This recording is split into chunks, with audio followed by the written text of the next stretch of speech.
Yo, they got the whole PG squad. This is like a No Limit concert.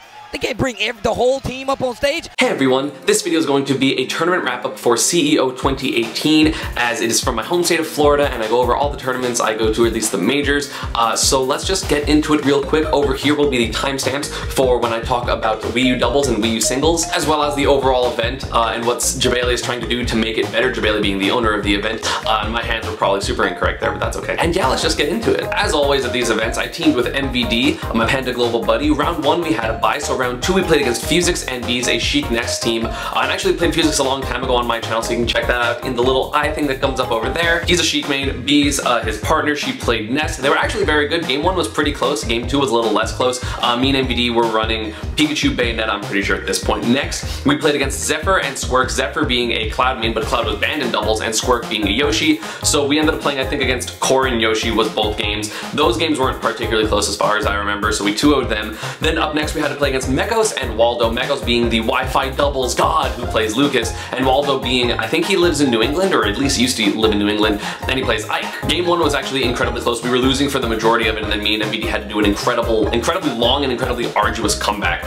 So we won that 2-0. Then up next we had to play against Captain Zach and Tweak, and Game 1, I kind of was being too aggressive, so I was getting witch timed, or I was getting punished in times that I wasn't supposed to, and MVD just turned to me afterwards. He's like, listen, when I say get back, nickel and dime them, because it was double Bayo versus Pikachu and Diddy was our team. So game 2 we won pretty solid as far as I remember, and we were like, yo, let's go, we got this. And then they counterpicked to Lilat, and counterpicking me and MVD to Lilat is a very bad idea. 1, because it's Pikachu's best stage, and 2, because MVD, you know, Mr. Hashtag beautiful and perfect. So they took us to Lilat. We were winning by a decent amount, and then Tweak got Lilated twice, where I hit him with a quick attack when he didn't have his double jump, so we had to up B, but then the up B got like hit by, or got like stopped by the tilting of Lilat, and so he ended up side being under the stage, then like immediately comes back, chases me off stage, and then it happens a second time. So we JV 6 stocked them. I had 0% 2 stocks, MVD still had 3 stocks. That game, it was pretty rough for them, and that was winners quarters to advance us into top 8.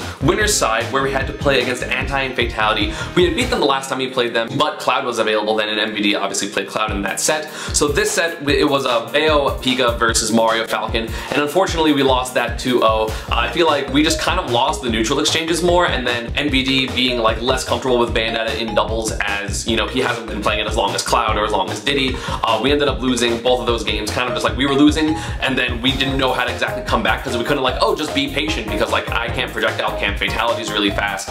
So it was pretty difficult to handle that. So we dropped into losers, where we had to play against Nikat and Mr. R. Obviously we're very much used to the Nikat Void team, the Nest Chic, but we played against the other one, Nikat Mr. R, and again they did fairly well. I think this is the set that like after we lost, MVD was like, dude, I'm so sorry. It's like, no, it's okay, because like sometimes you're gonna play off in the sets, and sometimes it's okay. Like you're not expecting to play perfect all the time, and like yeah, it's unfortunate because I feel like both of the sets we lost were very, very winnable, but unfortunately we were going to fall to them. So we got 5th place in doubles, which is still pretty good. I'm very happy that we beat Tweak and Captain Zach. That was like a very, very scary team for me, and we've lost to double Bayos before, but this time we just played so much more patient after the game 1, and we were able to take that. Now let's go into singles. So in singles, I had a bye again. Round 1 I play against Jackson, and I'm the worst, so I don't remember who you played. I'm starting this new thing where at tournaments I'm gonna be vlogging more, at least like talking to like my opponents, and then be like, hey, who do you play? So I'm gonna have more interesting footage during that I will actually be able to use. So please, I'm sorry, this is the last one, I promise.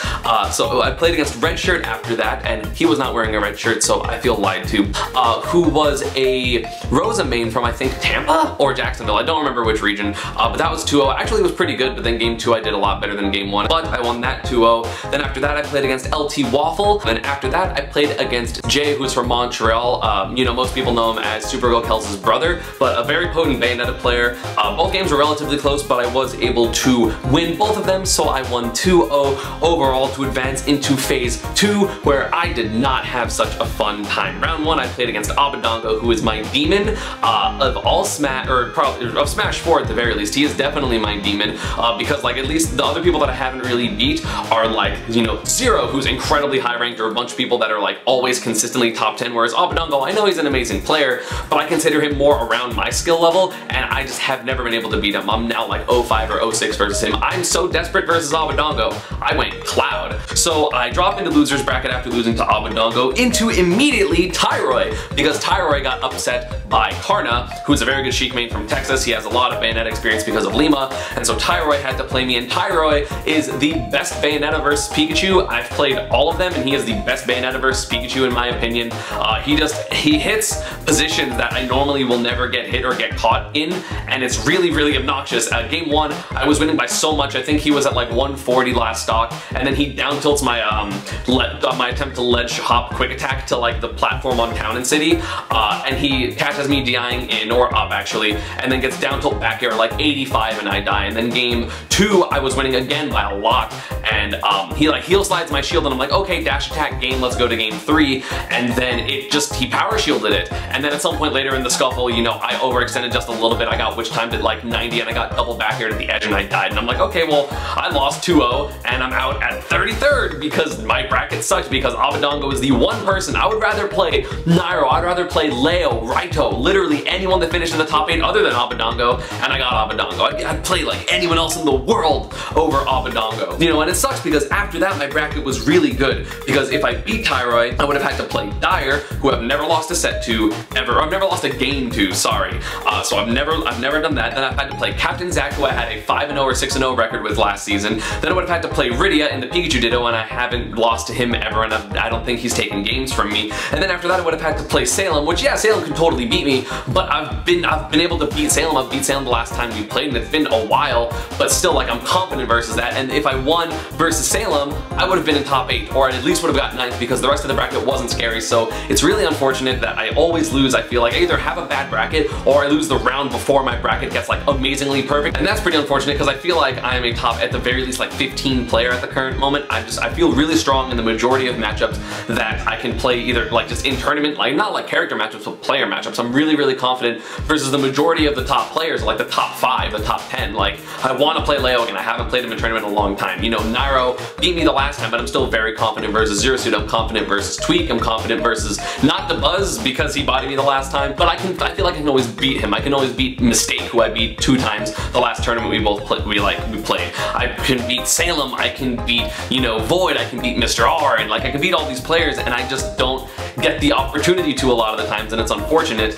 But yeah, I mean, that's going to be it for the tournament itself. But let's talk about the out of tournament, because overall Daytona was an interesting experience, because this year's CEO went from Orlando to Daytona because the Orlando, where he was running it in Orlando, wasn't big enough, and it was too expensive otherwise to go to like the Orlando Convention Center, because you think like Disney and Universal, so like only really, really high money investments can really go into the convention center, and Jebailey doesn't have quite that much money, or like, you know, he's not going to get the return in investment type of thing. So we moved to Daytona, which is cheaper. It was on the beach. The hotel was literally at beachfront, which was beautiful. It was so nice.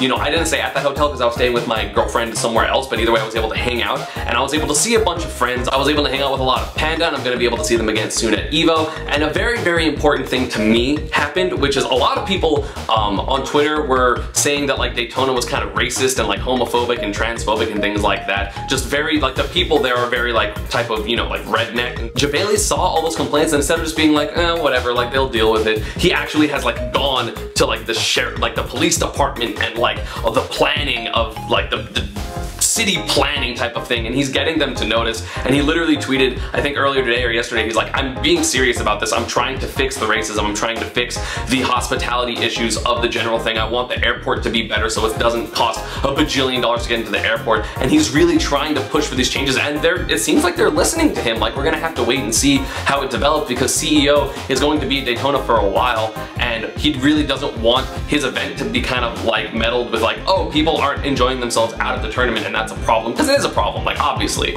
And so it really seems like Jebailey cares a whole lot you know, he ran this whole tournament, or he organized it at the very end with a torn Achilles tendon. He was in his wrestling thing. There was a wrestling show there from like the Japan Wrestling Confederation pretty much. It was awesome. Like everything about that event, besides how I placed, was really, really good. All the people at the event were good. You know, he really is trying to take the one negative thing of that event, or the two negative things, which is it was really difficult to get to Daytona cheaply, because you have to like fly to Orlando and then drive 70 miles, either like a shuttle or like rent a car or like an $80 Uber, things like that, because the Daytona airport was too expensive. And then also just the general people in the area being kind of like racist and rude and just bad people in general, that apparently a lot of people, like there was a lot of complaints that I saw that like that was happening. And he's trying to take those two things and make them not as important, because he wants his event to be, you know, amazing, and it always has been amazing. And like the people outside of it aren't really his fault, so I'm not gonna fault CEO for that. But you know, he wants it to change, and the city wants it to change, and they want to like grow their infrastructure, and CEO is really pushing for those changes, and I think that is absolutely amazing. And yeah, that's going to be about it for this one. Thank you all for watching. Bye.